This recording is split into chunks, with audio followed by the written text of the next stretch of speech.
जो पहली सलाह थी, उसी सलाह को आखिरकार सहारा प्रबंधन ने स्वीकार कर लिया, मान लिया। और मैं समझता हूं कि अब सहारा प्रबंधन की सराहना करनी चाहिए और अब शायद जो कोई भी लोग सहारा प्रबंधन के बारे में अनर्गल प्रचार कर रहे हैं, उनसे बचना चाहिए। और ये बात दर्शाती है कि सहारा प्रबंधन वाकई में निवेशकों के पैसे को चुकाने के लिए प्रतिबद्ध है। कुछ परेशानियां होती हैं, जिस परेशानियों की वजह से सहारा के प्रबंधकों को इतनी पीड़ा झेलनी पड़ी, निवेशकों को झेलनी पड़ी और उनमें जो कार्यरत लोग हैं उनको झेलनी पड़ी, आज भी झेलनी पड़ रही है। हजारों की जानें भी गई हैं, ये बात भी सच है, बहुत दुखद है। और आज भी जो सहारा के निवेशक हैं वो पीड़ित हैं, दुखी हैं और बाट जोह रहे हैं। लेकिन जैसा कि आपको मालूम होगा कि 15-16 सितंबर 2023 को क्यूबाइब ने सिटीजन कोर्ट ऑफ इंडिया का आयोजन किया दिल्ली में।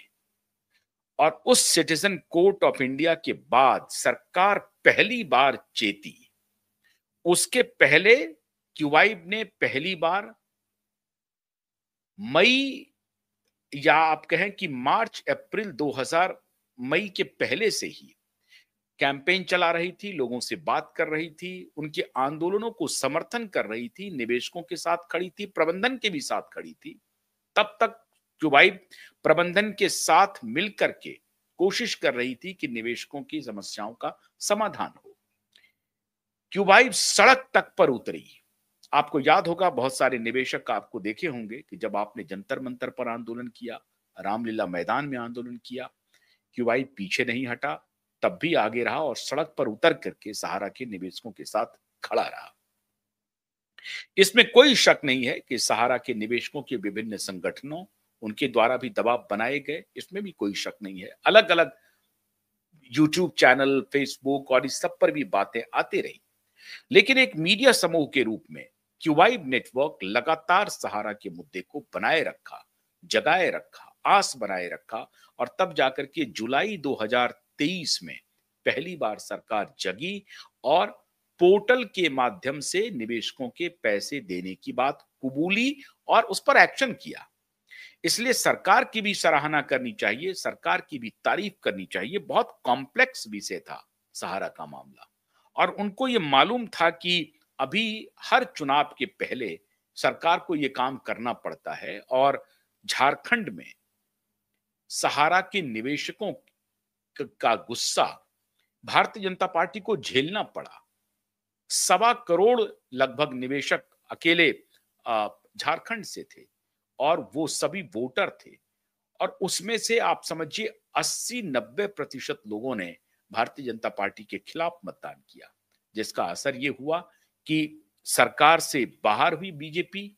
और अब पहली बार झारखंड का जो मतदान हुआ उसके बाद सरकार को और झारखंड में ही नहीं, लोकसभा चुनाव में उत्तर प्रदेश में सहारा के निवेशकों ने अपनी बात दिखा दी, बीजेपी के खिलाफ मतदान किया, भारतीय जनता पार्टी के खिलाफ मतदान किया और उसका नतीजा भी लोगों ने देखा। तो ये बात भी किसी से छिपी नहीं है।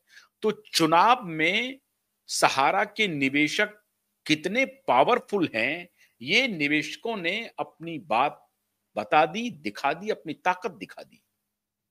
और उसके बाद क्यूबाइब नेटवर्क लगातार निवेशकों के साथ खड़ा रहा, निवेशकों के अभियान को चलाता रहा। सहारा प्रबंधन से कभी कोई दुश्मनी नहीं, कभी कोई बैर नहीं। मंशा पर कभी कभी संदेह होता था कि सर प्रबंधन क्या कर रही है, प्रबंधन फरार हो रही है, भाग रही है, कुछ हो नहीं पा रहा है, निवेशकों के पैसे नहीं दिए जा रहे हैं। जो एजेंट काम करने वाले लोग हैं उनकी स्थिति सबसे खतरनाक, सबसे वल्नरेबल थी। तो ऐसी परिस्थिति में हम लोग ये कोशिश करते रहे कि प्रबंधन संवेदनशील बने। प्रबंधन कोशिश कर रही थी अपने तरीके से। कई बार कई प्रबंधन में कुछ लोग ऐसे होते हैं जो अवसर का लाभ उठाना चाहते हैं, विपरीत परिस्थिति का लाभ लेना चाहते हैं, चाहे लोगों की क्या कोई भी परेशानी क्यों ना हो। ऐसे कुछ लोग होंगे, जरूर होंगे। लेकिन सहारा का जो उच्च प्रबंधन था उनके मन में ये जरूर बात थी कि हम निवेशकों के पैसे को लौटा दें और हमारे पास जो कुछ भी संपत्ति है उससे हम अपने व्यवसाय को आगे बढ़ाएं, बिजनेस को आगे बढ़ाएं। हमारे पास अक्ल है, हमारे पास क्षमता भी है और संसाधन भी है, उस हिसाब से हम फिर आगे बढ़ सकते हैं। अभी अगर किसी परिस्थिति से हम पिछड़ गए हैं किसी कारणवश, तो उस परिस्थिति को हम लोग ठीक करें और फिर आगे बढ़ें। ये बात क्यूवाइब नेटवर्क लगातार सहारा प्रबंधन को अपने कार्यक्रम के माध्यम से व्यक्तिगत रूप से भी संदेश भेजने की कोशिश की, बातचीत की। उच्च प्रबंधन से जब क्यूवाइब नेटवर्क बातचीत करता था, वो हमेशा यही कहता था कि आप ऐसा करिए कि कुछ भी करके निवेशकों के पैसे को देना शुरू कीजिए, उनके विश्वास को जीतिए और निवेशकों से बातचीत बढ़ाइए। निवेशक आपके साथ खड़े हैं, निवेशक इवन आपके साथ मिलकर के काम करना चाहते हैं। जो एजेंट आज परेशान हैं, अगर आप उनको जोड़ करके उनको कुछ भी आशा की किरण दिखेगी, होप दिखेगा, तो वो आज भी आपके साथ मिलकर काम करने के लिए तैयार हैं। इतना तक हम लोग कहते थे प्रबंधन के साथ। और आखिरकार जो बात क्यूवाइब नेटवर्क ने बताई, आज उस सारी बात को सहारा प्रबंधन ने स्वीकार किया और लिखित रूप में स्वीकार किया। मित्रों, सहारा प्रबंधन ने 6 सितंबर 2025 को एक पेपर सबमिट किया है